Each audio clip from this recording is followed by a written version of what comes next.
Hi guys, শুভ নবমী। আমি চলে এসেছি খুব সকাল সকাল, এখন বাজে 8:30, মানে খুব সকালও নয়, যাই হোক, মানে রাত্রিরে তো অনেক ঘুরেছিলাম, তো শুয়েও ছিলাম, অনেক চোখ মুখ ফুলে রয়েছে জাস্ট আমার। আজকে বেরোনোর কথা ছিল হচ্ছে বিকেলবেলা। এবার আমাদের পরিবার প্রচণ্ড হুজুকে পরিবার, মানে ওদের হঠাৎ করে ঠিক হলো যে না এক্ষুনি বেরোবো, তো এক্ষুনি বেরোতে হবে। তাও ম্যানেজ করে বললাম কি না, ওই 12:30টার দিকে বা 1টার দিকে আসতে বলো, ততক্ষণে রেডি হবো, চান টান করবো, এভাবে চ্যাটভাবে বেরোনো যায় বলো। তো আমাদের আজকে নবমী, লাস্ট ডে অফ দুর্গাপূজা, তো ভালো করে সাজতে হবে, তো কত প্ল্যান করে রাখি, তো হয়ই না এরকমভাবে। তো এখন মা বেরিয়ে গেছে, বাজারে বেরিয়ে গেছে মা, কি মাংস টাংস রান্না করবে বললো, বেরিয়ে গেছে। মাকে তাও বললাম, বাবাও বললো কি আজকে রান্না করতে হবে না চলো, বাট আমার মা বিভৎস ভালোবাসে রান্না করতে, তো রান্না না করলে আমার মার আবার মানে হজম হবে না, তো এই জন্য রান্না করতে চলে গেছে মা এখন। তো আমি দেখি, এখন মা বললো কি পাম্পটা ভরে রাখ তুই, পাম্প চালিয়ে ট্যাঙ্কি চালিয়ে দিয়ে গেছি, তারপরে চান টান করতে চলে যাব আমি। টুক করে শ্যাম্পুটা করে তারপর রেডি হব। বাই দ্য ওয়ে, যেটা বলার ছিল, কালকে তোমাদের যে ফেস প্যাকটা আমি দেখিয়েছিলাম না, ওটা তো আমি অ্যাপ্লাই করেছি, তারপর থেকে আমি বুঝতে পারছি না তোমরা নোটিস করেছো কি নেই না। স্কিনটা দেখো আমার গ্লো করছে, কিন্তু ন্যাচারালি গ্লো করছে। তো একদিন পর যদি এফেক্ট দেখতে চাও তাহলে কিন্তু বিভৎস ভালোভাবে গ্লো করবে। তো বেশি বাড়াবো না ব্লগটা, এখনই বেশি বকবক করবো না, কারণ এরপর আরও বকবক করতে হবে আমাকে। আর এমনিতেও ফোনে এত জায়গা টায়গা হচ্ছে না আমার, এইভাবে পেতনির মতন আমি চলে এসেছি ব্লগ করতে। যাই হোক, কাজল টাজল লেপে আছে পুরো মুখে আমার, এগুলোকে এখন আমাকে তুলতে হবে গিয়ে ফটাফট। আর বকবক করতে করতে আমার টাইম চলে যাচ্ছে। আমি রোজ বকা খাচ্ছি আমার প্যারেন্টসের থেকে, কেন কি আমি প্রচণ্ড দেরি করছি সাজতে গুজতে, সব থেকে লেট আমিই করছি। আমি কিন্তু সব থেকে লেট করতাম না, আমি কিন্তু প্রচণ্ড তাড়াতাড়ি, মানে আমি 2 মিনিটে রেডি হতে পারি চাইলে, কিন্তু এই ভ্লগ করতে গিয়ে মানে একসঙ্গে সাজা একসাথে ভ্লগ করা এইভাবে তো হয় না, খুব প্রবলেম হচ্ছে। আমি এমনিও বিগিনার, তো অসুবিধা হয় একটু। তো আস্তে আস্তে আই থিঙ্ক করে নিতে পারবো না বলে তো কিছু হয় না, পারবো নিশ্চয়ই সব কিছু করতে। যাই হোক, এবার যাই। হ্যাঁ, আমি ফ্রেশ হয়নি। হাই গাইজ, আমি রেডি হয়ে গেছি ফাইনালি। এখন আমরা বেরোবো পুজো দেখতে, মানে ঠাকুর দেখতে। ভীষণ রোদ্দুর, সকালবেলা খুব সুন্দর ছিল ওয়েদারটা, জানো তো, পুরো মেঘলা ছিল, কিন্তু এখন রোদ্দুর উঠেছে। যাই হোক, মেঘলা থাকলেই বরং ভয়, জানো তো, মানে কোন সময় দুম করে বৃষ্টি নেমে যাবে, মানে বিচ্ছিরি লাগে, মানে সেজে গুজে বেরোনোটাই খুব টাফ হয়ে যাবে। যাই হোক, তো আমি রেডি হয়ে গেছি, এখন দেখি বাবা মনে হয় নিচে চলে গেছে। বাবাকে তো পুরো হিরো লাগছে, মানে যেই রাস্তায় বেরোচ্ছে আমার বাবা বলছে আবার বিয়ে দিয়ে দেবে আমার বাবা আমার। যাই হোক, মা দেখি কি হলো কিনা, রেডি ফেডি হলো কিনা দেখি, তারপর ভ্লগটা স্টার্ট করছি। লাইট জ্বালাইনি, কিছু করিনি আমি। বেরোবো, কি সুন্দর সুন্দর গান চলছে, আবার ফ্ল্যাশটা অন হয়ে গেল কেন? সুন্দরী বেরোচ্ছে, ঠিক আছে দেখ। হ্যাঁ, একদম পারফেক্ট, দারুণ লাগছে। চাবি চুরি হবে না বাড়িতে, চলো। ভালো হয়েছে, চলো। ও কি গান চলছে রে! প্যান্ডেলে একটু বন্ধু বান্ধব থাকলে নাচ গানা হয়, তা ওইভাবে কি আর নাচ করা যায়?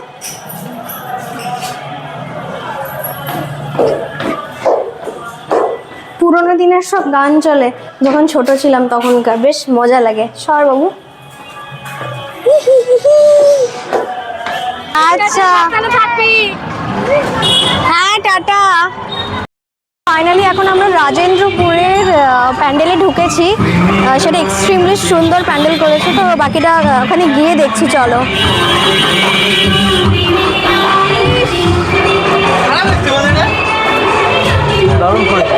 কি দারুণ লাগছে, সিপাহি টাইপের করেছে না? আচ্ছা, শিবলিঙ্গ করেছে এখানে, তো সামনে যাবে। আগের বারও জানো তো এখানে শিবলিঙ্গ একবার করেছিল, বাট এইবারও করেছে, এবারে 2-3টা করেছে মনে হয় শিবলিঙ্গ। খুব সুন্দর লাগছে দেখতে, প্রত্যেকবারই এখানে খুবই দারুণ করে প্যান্ডেলটা। আচ্ছা, ওইখানে আরও 2টো, মানে 4টে আছে শিবলিঙ্গ।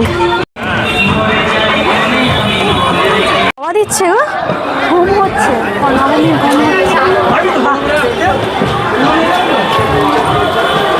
বাহ, ঠাকুরটা ভালো করেছে, দুর্দান্ত করেছে।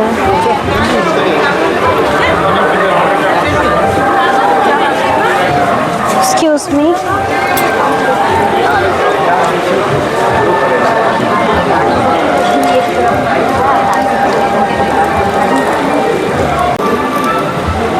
গাইজ, এটা হচ্ছে নৈহাটি বটতলা, মানে রাজেন্দ্রপুর। প্রত্যেক বছর এই প্যান্ডেলটা, মানে দুর্গাপুজোর প্যান্ডেলটা দারুণ দুর্ধর্ষ দেখতে করে, আর প্যান্ডেলের ভিতরের লুকটাও কিন্তু অসাধারণ কাজ দিয়ে ভর্তি। সামনে আবার মেলা লাগে রাজেন্দ্রপুরে, প্রত্যেকবারই এই জায়গাটা করে মেলা ঠেলা লাগে। চলো সামনেটা গিয়ে দেখব। হ্যাঁ যাচ্ছি তো। বাবা ফুচকাগুলো ওখানে সবাই খাওয়া নিয়ে ব্যস্ত, কেনাকাটি করছে। হ্যাঁ হ্যাঁ তাই আইসক্রিম খাবো, খাই খাই করছি খালি আমি আজকাল।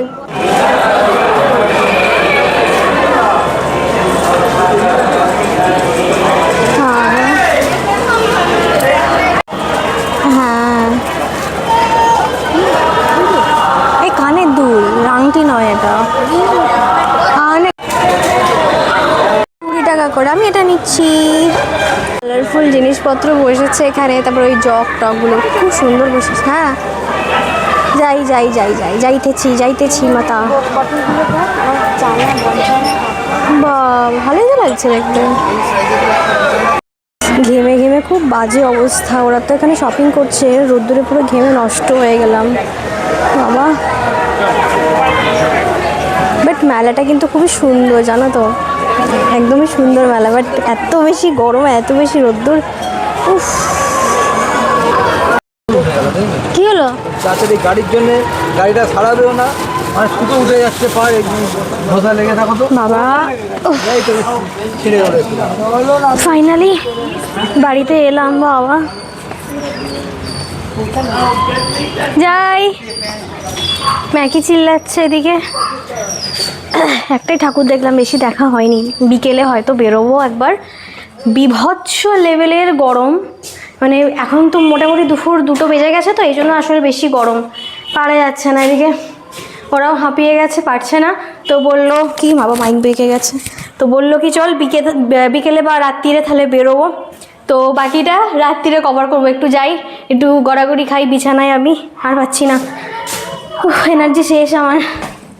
মাগো গাইজ, বিকেলবেলা বেরোচ্ছি। এবার সাজগোজটা আর রেকর্ড করিনি, ওই একই জিনিসকে রেকর্ড করব। তো সিধা আমরা আপাতত বেরোই, তো যাওয়া যাক চলো। আচ্ছা, আজকে কিন্তু খুব ইন্টারেস্টিং একটা জিনিস দেখাতে চলেছি। নৈহাটির একটা বনেদি বাড়ি, সরকার বাড়ি। এখানে বনেদি বাড়ির পুজো হয়। এটা একটা বনেদি বাড়ি, তো এখানে সবাই মিলে পুজো করে, প্রত্যেক বছর করে।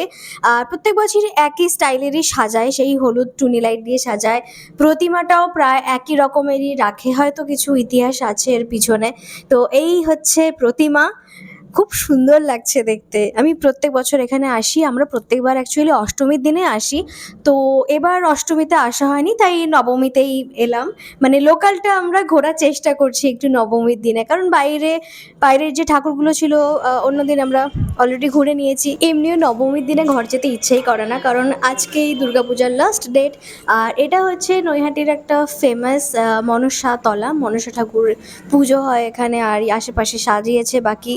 আর এখানে আমি একটু ঢং করছি, দেখছি নিজেকে লাইটে কেমন লাগে দেখতে, একটু চকচক করছে কিনা কালটালগুলো। এখানে আমাদের একটা নতুন শিব মন্দির হয়েছে সাদা রঙের, জাস্ট 1 বছরই হয়েছে শিব মন্দিরটা। বাবা গেল, ওই আসছে। সামনে একটা ঠাকুর আছে, এটা দেখবো গিয়ে। আমাকে একা রেখে চলে যাচ্ছে ওরা।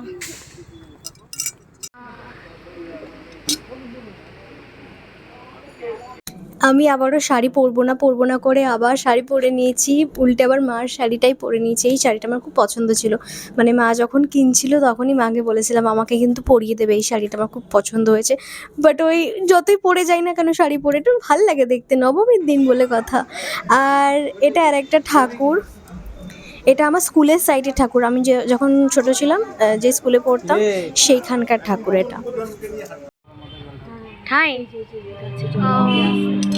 দেখো এটা আমার ছোটবেলার স্কুল, আর এটা কিন্তু আমাদের পুরনো বাড়ির পাড়াও। চলো